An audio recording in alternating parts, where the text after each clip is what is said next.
Hello everyone, my name is Idiotic Synergy, and today I'm talking about Calas Typhon, first captain of the Death Guard.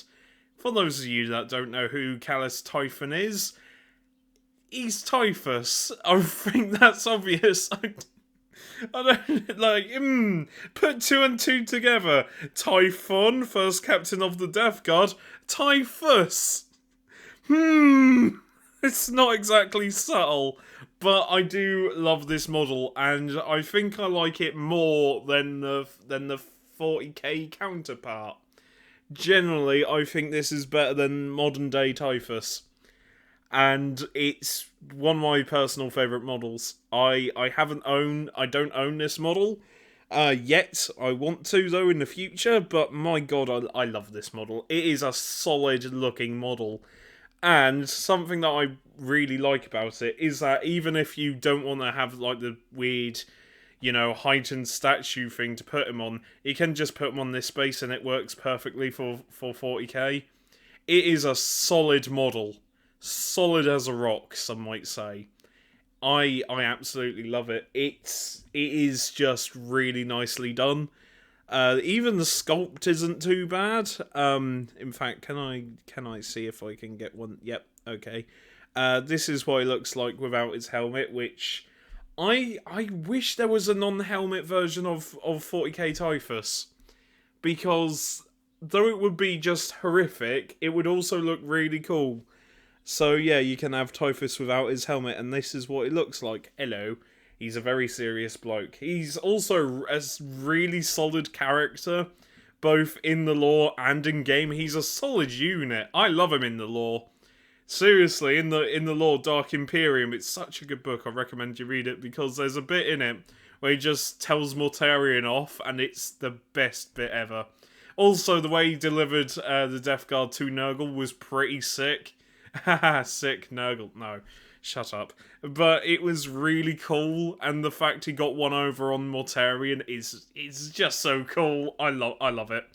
Yeah, Typhus is one of my favourite characters, and hell, I used him when I used to play Death Guard in 8th edition. He was a really good character in 8th edition, still is a really good character in 9th edition, though I do miss the whole 5-up feel no pain. Oh, old school disgustingly resilient. What have they done to you? They got rid of it, which didn't make any sense because it was so janky. It's like, oh no, I've taken 6 wounds. I would roll my dice. I've only taken 1. Fight me.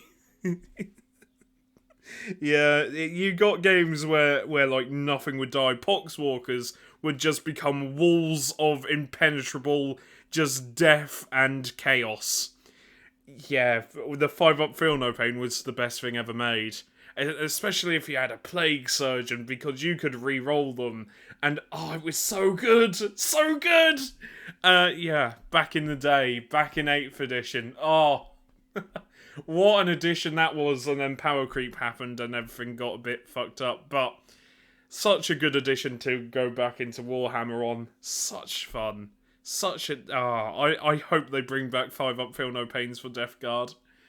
I miss Poxwalkers just being unkillable units. I mean, they are in 9th, but I miss that 5-up feel no pain. Just have like a unit of 30 Poxwalkers being like, yep, what are you gonna do? You can't kill me. I hold this objective.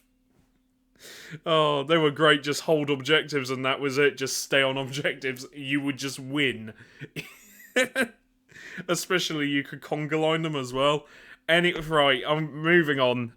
Sorry, I'm getting off topic, but man, 8th edition was perfect. And also really fun. 9th edition is also quite fun, but...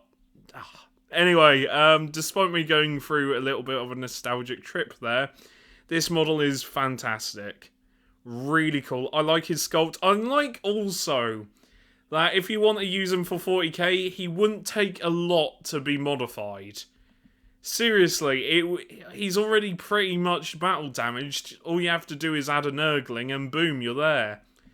It's a very cool, very subtle... Subtle is the wrong word for this model. It's just a nice model. It's a very... like, sort of calm, collected model compared to the 40k. Let's have nurglings coming out of him, and oh, look, pus and everything. Which I do like, but overcomplicates the model. This model is very simple. It's very clean. And I really want to use this for... I want this model. I really do. It's a brilliant little model. Also, doesn't take a lot to paint up. Even if you're shit like me, who can't paint for shit. It's not a complicated paint scheme. White paint, add green. Boom. Done. That's just standard, and add silver. If you... Even with, like, that simple of a paint scheme of green, white, and silver, still looks solid. Still looks solid, and... Yeah, I like this model. I would recommend it. Anyway, I've been Idiotic Synergy, and I'll see you later. Also, his scythe is a lot cooler. I don't know why. I think it's the same scythe, but I'm pretty sure the 40k one has something added to it, but I can't tell you what at the minute. But I like how simple his scythe is. Like, it's simple. Like, that's what I should just say. It's a simply designed model. It's not overcomplicated. Okay, maybe the back is slightly overcomplicated, but even so, it's just a marvellous model. Also, multiple head options is always a good thing. It's always a good thing. I do like his head option. But yeah, I don't think the 40k one comes with a separate head option. It should do, but it doesn't. Anyway, or I don't think. Then someone's going to be like, "Ha, lol, you missed out this obvious head option." Oh, mate, I'm going oh well. If I get rinsed for it, I get rinsed for it. But then again, can any head option really compete with Lord Felthius? That fucking head of Lord Felthius is amazing. And I don't know why. It's such a terrible head, but I love it. It's just a derpy grin, and I can't help but not love it. It's amazing. Anyway, I'm going to go for realsies now. Also, look at his little weapon. That's cool. Right, I'm going to go. I've been Idiotic Synergy, and I'll see you later. Remember, take care, stay safe, and look after each other. Bye for now.